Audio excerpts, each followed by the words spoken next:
Hello Bookish friends, welcome to my July wrap-up part 2. In this video, I'm going to talk about the 5 books that I finished in the second half of July. And like I did in my previous wrap-ups, I will insert the clips that I've recorded quite soon after I finish those works.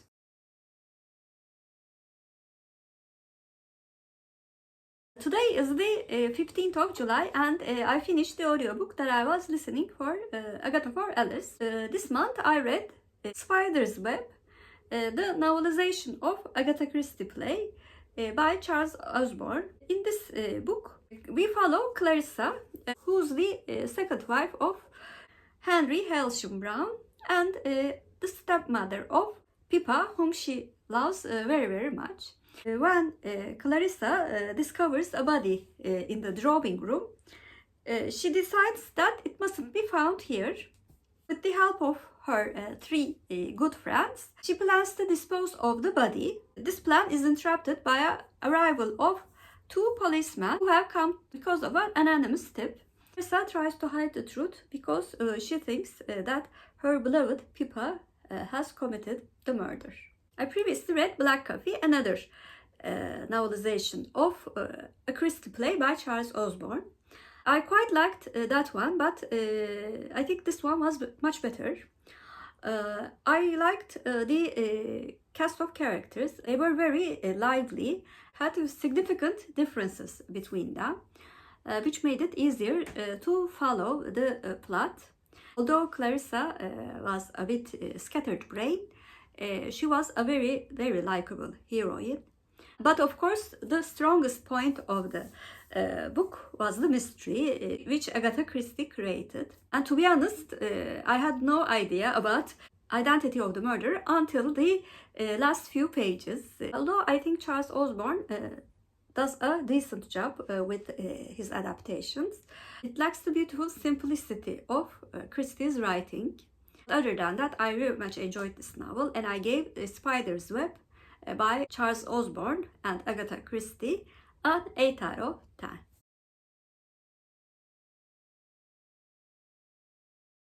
Today is the 16th of July and I finished the book that I was reading for my in-person book club, a Turkish book titled Hayatı, Sevme, Hastalığı by Sibel K. Türker.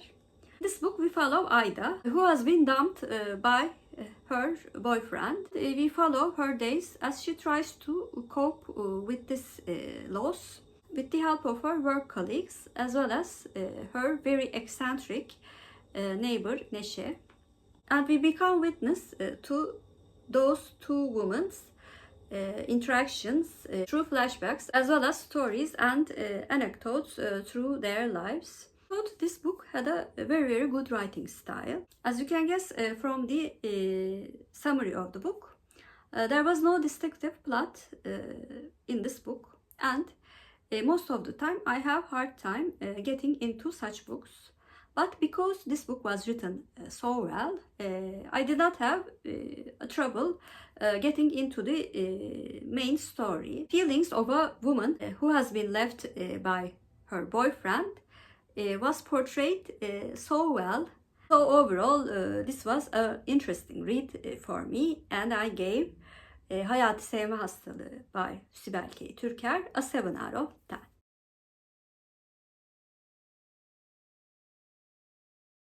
Today is the 19th of July and I finished the book that I was reading for janeaustenjuly, which was Jane Fairfax. This book is a retelling of Emma from the point of view of Jane Fairfax, the second most important female character in the book. But the majority of the book actually takes place before the time period that Emma takes place. And we follow Jane from her birth until the conclusion of Emma, the childhood years that she spends with her aunt and her grandmother, the time period in which she is sort of like fostered by the Campbell family, especially her relationship with their daughter, whom she forms a great bond with. Very much enjoyed that section of the book. It sort of reminded me of Jane Eyre, one of my favorite books, and how Jane Fairfax became the character that we know, who has a great quiet strength in Emma.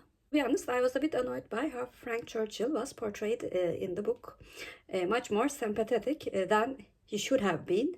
Considering this book is told from the point of view of Jane, it is actually natural that he is portrayed in a more positive light. And very interestingly, of course, Emma, from the point of view of Jane, was not a sympathetic character at all. And I really admired the author for being brave enough to portray Emma as such jealous and quite a spoiled character.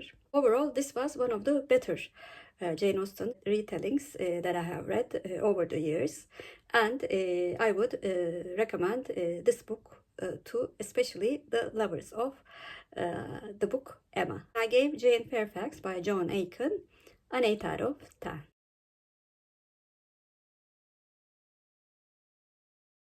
Today is the 27th of July and I finished the audiobook that I was listening yesterday evening. Rock, Paper, Scissors by Alice Feeney. Like the previous Alice Feeney book that I read, Sometimes I Lie, this book was full of twists.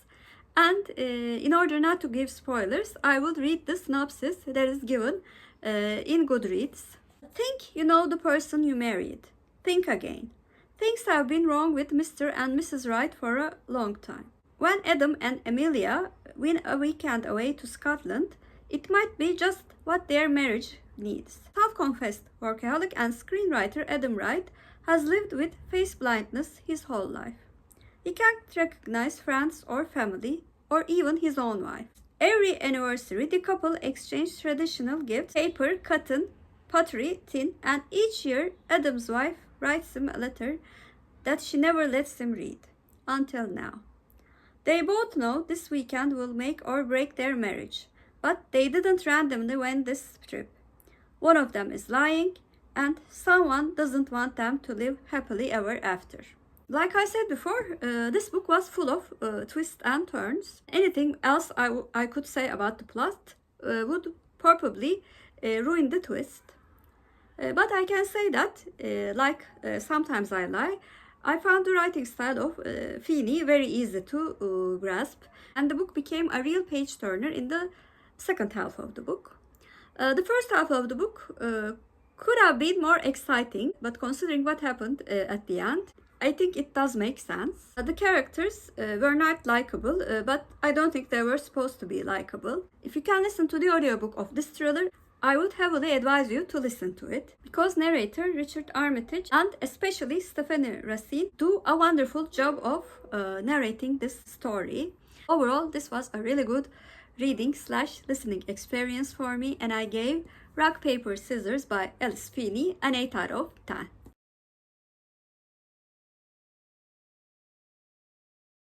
Today is the 30th of July and I finished the audiobook that I was listening for 3 days.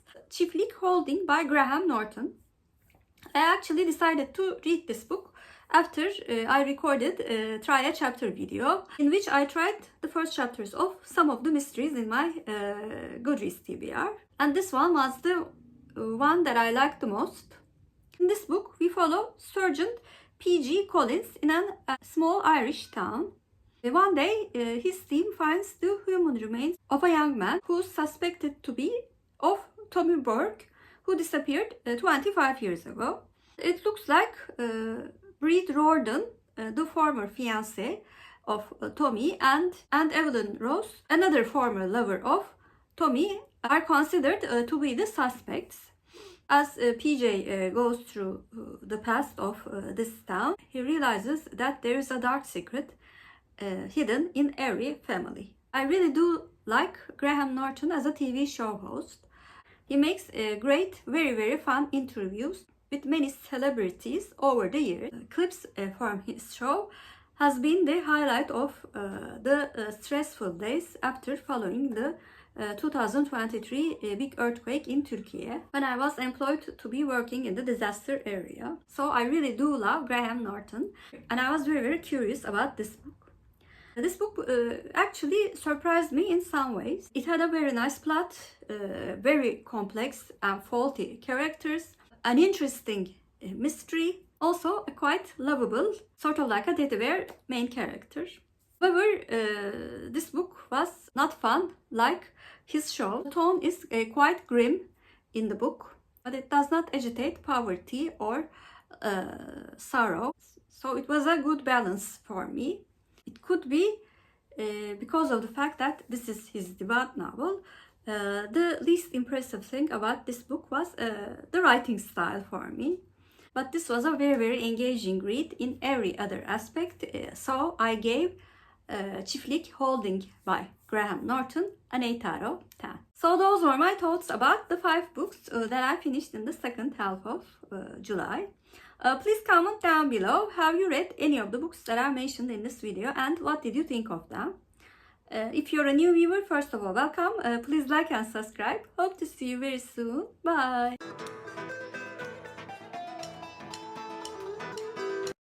As for Turkish word of the day, I'm going to choose scissors. Scissors means makas in Turkish and makas is our Turkish word of the day. Have a good day.